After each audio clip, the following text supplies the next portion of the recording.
ini kan ada 10 ya. Nah, ada 10 mahasiswa.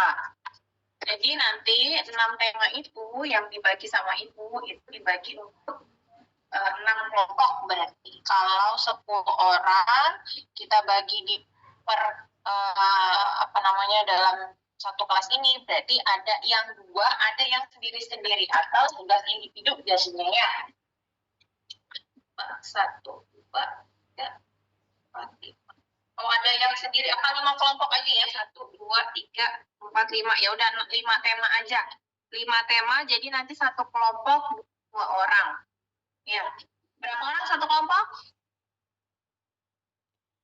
2 orang, Ibu. Oke, satu kelompok 2 orang. Ada berapa tema? 5, Ibu. Oke, ada 5. Kita mulai ya. Nanti temanya Ibu tentukan. Kamu yang menentukan satu kelompok sama siapa. Orangnya siapa aja tuh kamu yang tentuin, nggak apa-apa. Nah ini jadi nanti tugasnya kamu buat PowerPoint saja, tidak perlu makalah ya. Nah PowerPoint ini nanti penilaiannya seperti halnya penilaian makalah. Di awal itu kamu kasih judul. Nah kebetulan ini Ibu ini udah ada judulnya ya. Nah nanti di judul ini di halaman slide judul kamu tambahkan sama nama tim anggotanya. Kalau ternyata tim anggotanya tidak ikut bekerja dalam menyusun PowerPoint, silahkan tandain bintang. Jadi Ibu kasih nilai setengah untuk pembuatan PPT. Ya, nggak masalah. Harus fair dong ya, masa ya yang ngerjain PowerPoint sendirian gitu, apalagi ini satu kelompok cuma 2 orang. Jadi silahkan di slide pertama itu ada judul dan ada nama Anda dan anggota kelompok ya. Anggota kelompok yang tidak ikut serta aktif dalam membuat PPT silahkan namanya ditintangin, nggak masalah. Nah, selain itu di PowerPoint itu nanti juga akan harus ada pendahuluan. Pendahuluan itu artinya tujuan latar belakang sampai dengan tujuan Anda mau melakukan memaparkan tugas ini apa gitu ya. Ya bukan sekedar memenuhi tugas Kapita Selekta, tapi ya apa yang mau Anda sharing ke teman-temannya. Kemudian harus ada isi, ya. Isi ini adalah hal penting utama yang bobotnya paling tinggi di dalam tugas ini. Yang selanjutnya adalah penutup. Penutup ini isinya kesimpulan. Nah, kesimpulan itu ya nanti kamu mau nyimpulkan apa dari yang sudah kamu paparkan. Yang terakhir adalah daftar pustaka. Nah, kalau ada pertanyaan, Bu, kalau misalnya saya bikin tugas ini, boleh nggak daftar pustakanya 1? Nah, nanti Ibu jelasin belakang ya. Atau waktu terbitan artikelnya itu ada batasannya nggak, Bu? Nanti Ibu jelasin di belakang. Jadi susunan dari PowerPoint sama kayak makalah, ada cover, ada pendahuluan bab 1, kemudian ada isi ya bab 2, yang terakhir adalah kesimpulan ya, nanti diiringi dengan daftar pustaka. Contoh dulu ya, ini contoh untuk uji aktivitas. Nah, sebenarnya yang Ibu pengen dari tugas kalian itu kalian memaparkan apa saja metode uji yang pernah dilaporkan oleh para peneliti untuk menggambarkan uji aktivitas kalian. Contoh, ini Ibu bikin PowerPoint uji aktivitas anti-HIV. Ya. Nah, sebelum sampai ke pengujian aktivitas anti-HIV, maka Ibu harus menjelaskan terlebih dahulu di pendahuluan. Contoh, HIV ini adalah suatu antivirus ya, yang mana secara struktur dia memiliki protein-protein permukaan ya, kemudian protein-protein material genetik, kemudian RNA gitu ya, yang mana protein-protein ini sangat berperan penting dalam proses invasi atau infeksi dia ke dalam sel host, di mana sel host yang ditarget oleh virus HIV ini ya, human immunodeficiency ini adalah sel host dengan reseptor CD4. Ya, terutama sel limfosit maupun makrofag. Jadi ada pendahuluannya. Ya. Kemudian apa akibatnya kalau HIV ini progresivitasnya meningkat, gitu ya. Jadi kalau di awal di dalam tubuh manusia, ya, ketika virusnya itu jumlahnya tinggi, maka akan ada penurunan kadar CD4 di dalam tubuh manusia. Jadi virusnya tinggi gitu. Nah, pada waktu yang berlalu ya, yang selanjutnya ternyata jumlah virusnya itu seolah-olah sedikit ya. Kadarnya di dalam darah itu sedikit. Padahal di sini prosesnya dia sedang mereplikasi. Ya, jadi pada kondisi akut HIV atau infeksi awal HIV itu jumlah virus tuh mudah ditemukan di dalam tubuh manusia. Tapi begitu progresivitasnya itu melalui berbulan-bulan ya, bahkan mungkin bertahun, kondisinya menjadi kronis karena virus HIV itu dia sifatnya dorman, melakukan replikasi di dalam sel host ya, terutama limfosit dan makrofag. Bagaimana kondisi kasusnya di dunia bagaimana ya? Contoh Ibu, kalau di dunia saja sampai dengan tahun 2019 dari data WHO itu sampai jutaan ya. Kemudian kalau data dari Indonesia ya, data di Indonesia ini hasil dari Riskesdas, itu jumlah kasus HIV mungkin menurun ya, bahkan tulisannya di sini sampai 2019 itu untuk yang AIDS itu jumlah kasusnya menurun. Ya, berarti kematiannya ya, yang jumlah kematiannya yang kita bisa tekan. Sedangkan kalau untuk jumlah kasus HIV-nya, ya berarti yang baru terinfeksi itu jumlahnya meningkat sampai dengan tahun 2019 dibanding tahun 2010. Tuh. Nah, kamu boleh bikin pendahuluan itu, ini kan namanya urgensi masalah ya. Jadi ini nih, ternyata tadi patofisiologinya begitu ya. Kemudian kalau secara urgensi, ini secara global maupun di Indonesia, kasusnya itu begini peningkatannya, ya, begini kondisinya. Sehingga karena situasinya seperti ini, maka bagaimana pengobatannya? Karena di sini kita berbicara sebagai seorang farmasi. Bagaimana pengobatannya? Kalau di infeksi HIV ada yang istilahnya antiretrovirus ya, karena HIV itu adalah suatu retrovirus. Jadi dikenal dengan antiretrovirus yang sebenarnya di dunia klinis ini sudah ada obat-obatannya dengan mekanisme penghambatan masuknya ya, fusi sini. Kemudian penghambatan attachment, pelekatan, penghambatan pada replikasi, ya, pada proses transkripsi. Kemudian di akhir ini terkait dengan penghambatan pada ekspresi gen. Ya, nah kalau misalnya contoh nanti tugas kamu dapat diabetes gitu ya, jadi sebenarnya obat-obatannya sudah ada kan di klinis gitu. Ya, tapi tentu obat-obatan yang ada ini dia memiliki kendala. Ya, ini yang disebut sebagai masalah dari solusi yang sudah ada. Jadi tadi udah ada kasus infeksi, solusinya adalah antiretrovirus. Tapi ternyata di antiretrovirus juga masih ada kendala, terutama resistensi. Nah, selain resistensi, sebenarnya kendala yang lain dari antiretrovirus adalah pengobatan yang harus kombinasi, karena tadi ya untuk mencegah resistensi biasanya obat-obatan anti-infeksi itu diberikan dalam bentuk kombinasi. Nah, sedangkan dalam bentuk kombinasi juga ada masalahnya. Kalau dikombinasi, ternyata tidak semua negara itu memiliki ketersediaan beragam jenis dari mekanisme kerja ini ya. Misalnya kalau di Indonesia cuma ada jenis yang penghambatan reverse transkriptase saja, sedangkan yang jenis penghambatan protease tidak ada misalnya, atau yang entry inhibitor tidak di cover oleh pemerintah sehingga harus dibeli sendiri. Sedangkan untuk beli sendiri itu harga atau biayanya lebih besar. Ya, nah Jadi sudah ada nih ya terkait dengan solusi, apa masalah dari solusinya, ya. Nah, selanjutnya, maka kita tawarkan nih, ada potensi senyawa-senyawa dari bahan alam sebagai anti HIV. Ya, di mana namanya, di London, di San Francisco, di Afrika Selatan, kebanyakan orang dengan infeksi HIV atau bahkan AIDS, dia menggunakan herbal juga gitu. Nah, kalau di sini ceritanya Ibu begitu. Nah, bagaimana dengan kasus diabetes? Bagaimana dengan kasus hiperlipid gitu ya? Sebenarnya mereka juga ada kan yang masih menggunakan herbal.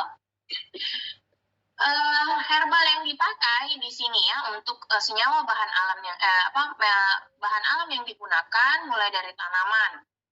Kebetulan untuk infeksi HIV sumbernya itu bisa dari tanaman, dari mikroba endofit, dari fungi, dari biota laut gitu ya. Yang mana untuk mengetahui potensi bahan alam ini sebagai anti HIV, maka perlu dilakukan uji aktivitas atau uji bioassay ya. Bioassay melalui studi in vitro, studi in silico, in vivo, bahkan ke uji klinis pada manusia. Gitu ya.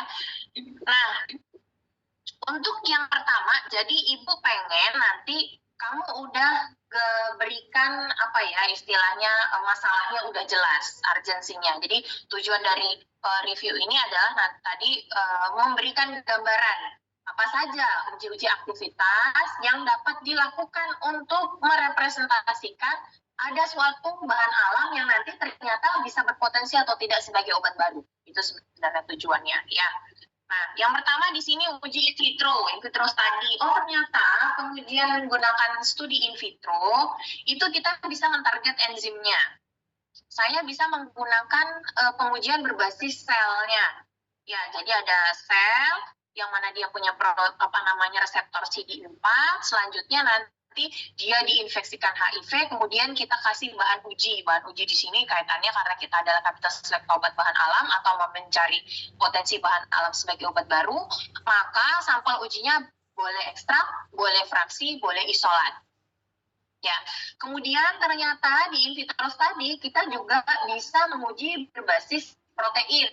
Jadi tidak hanya terhadap enzim reverse transkriptase, inhibitor integrase, tapi juga ternyata pada protein-protein yang diekspresikan oleh virusnya, gitu ya. Nah, nanti kalau kamu ya bebas ya, in vitro study-nya apa saja dari riset-riset yang sudah ada gitu ya. Nanti kamu cari risetnya apa saja.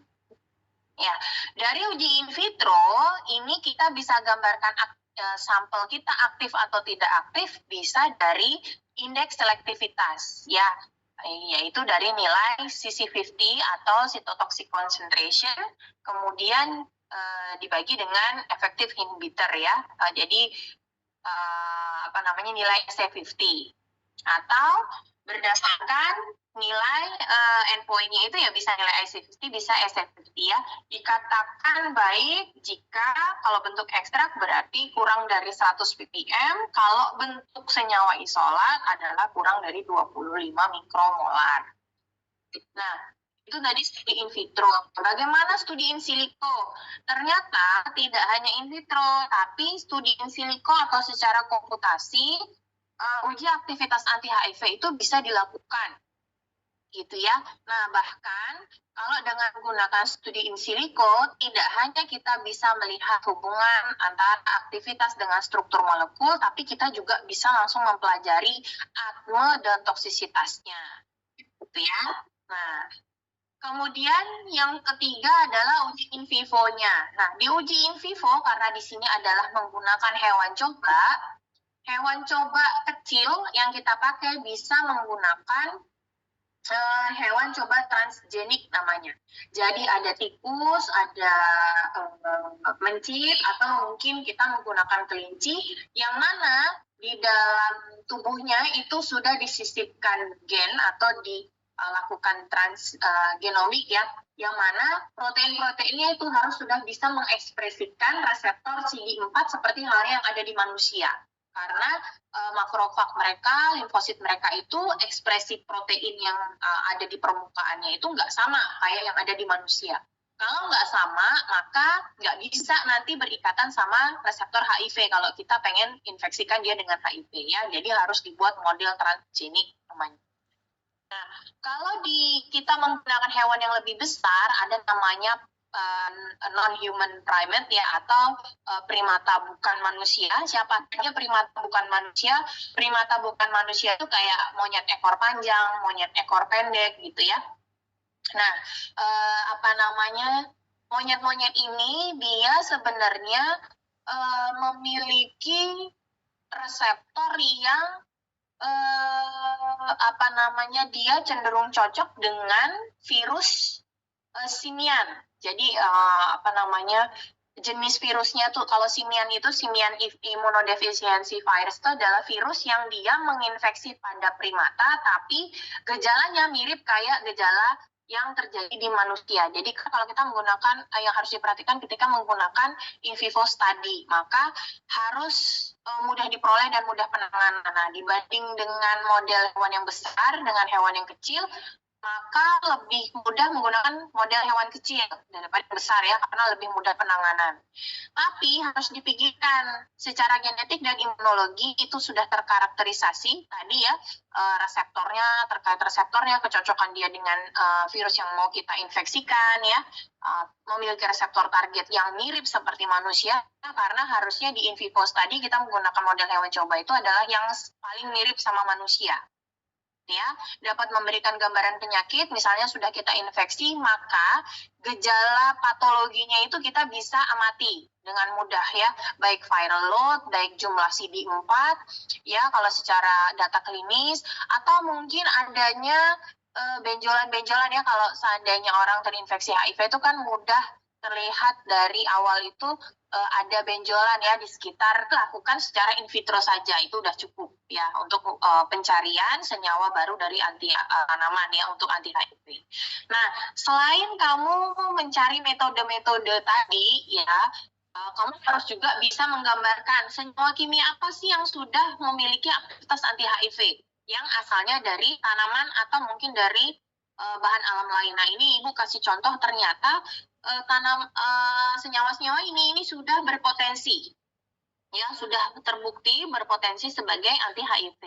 Maka nanti kalau ada tanaman yang mengandung senyawa-senyawa ini bisa kita arahkan untuk diuji aktivitas anti HIV. Contoh, ini kurkumin ini udah punya nih aktivitas anti HIV. Nah, besok kita bisa menelusuri genus mana dari tanaman yang memiliki kurkumin. Ya, misalnya dari genus tersebut sudah beberapa spesies diuji aktivitasnya.